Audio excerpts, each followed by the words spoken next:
Hello everyone, अस्सलाम वालेकुम। Welcome back to my channel. आज का प्यार भरा आदाब कबूल कीजिए। आज का सलाम और आदाब का अंदाज़ हमने मुनफ़रिद अपनाया है ताकि हम आपको एंगेज कर सकें अपने व्लॉग के साथ और आपसे कम्युनिकेट कर सकें।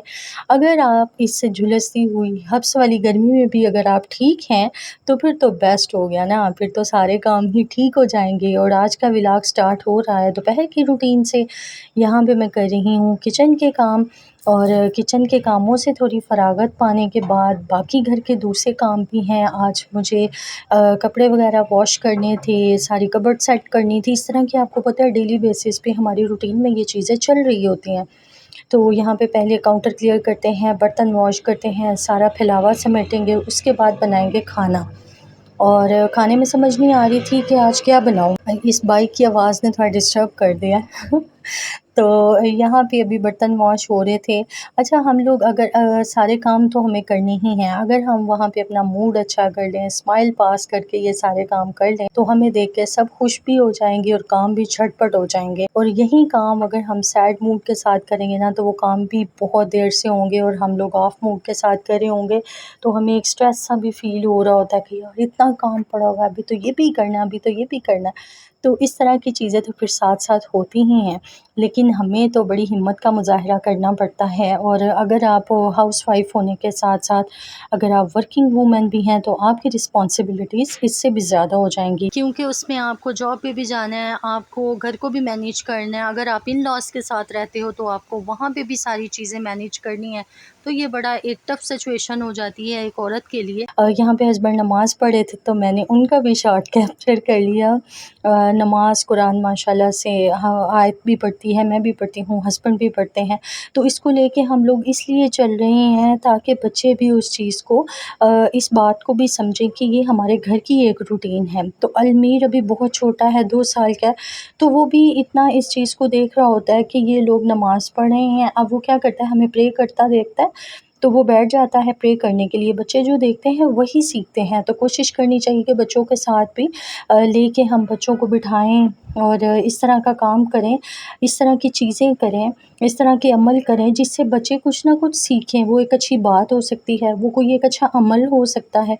जैसे अभी अगर मैं सीढ़ियाँ चढ़ रही हूँ, उतर रही हूँ, मैं सुबहान अल्लाह, अल्लाहू अकबर का विर्द कर रही होती हूँ, साथ-साथ पढ़ रही होती हूँ अलमीर को लेके, ताकि अलमीर इस चीज़ से एंगेज रहे। अलमीर को पता हो कि इस तरह जब उतरते हैं तो ये पढ़ना है, चढ़ना है तो ये पढ़ना है।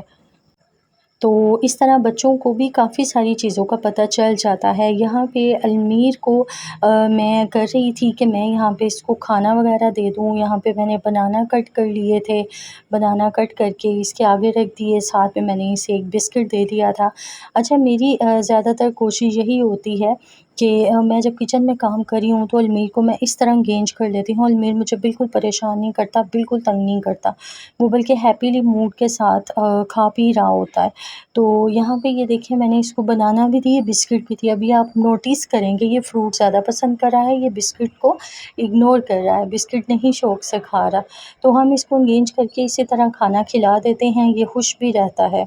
अदरवाइज़ जिस एज में अभी ये है, इसमें एक आपको पता है बच्चे दाँत वग़ैरह निकाल रहे होते हैं, बच्चों की तबीयत बड़ी उचाट होती है, बच्चे इमोशन भी कर रहे होते हैं, बच्चे ज़िद्दी हो जाते हैं, रूड हो जाते हैं, एग्रेसिव बिहेव करते हैं। तो बच्चों को इसी तरह आप एंगेज करें, अगर थोड़ा-सा भी टाइम दें, उसे प्यार से अगर आप इस तरह एंगेज करके खिला-पिला दें तो बच्चे का अगर वो कहते हैं ना, बेबी हैप्पी ही तब होता है जब उसकी टम्मी फ़िल हो, तो आपने बच्चे की टम्मी का भी ख़्याल रखना होता है।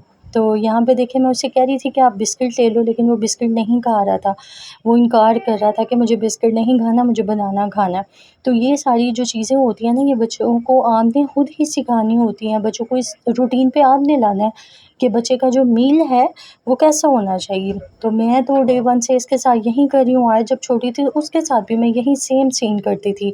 तो इस तरह क्या हुआ कि मेरा काम भी होता चला गया और बच्चों की सेहत भी मुतासर नहीं हुई। मैं बार-बार डॉक्टर्स पे नहीं गई, बार-बार जाके परेशानी मैंने नहीं उठाई।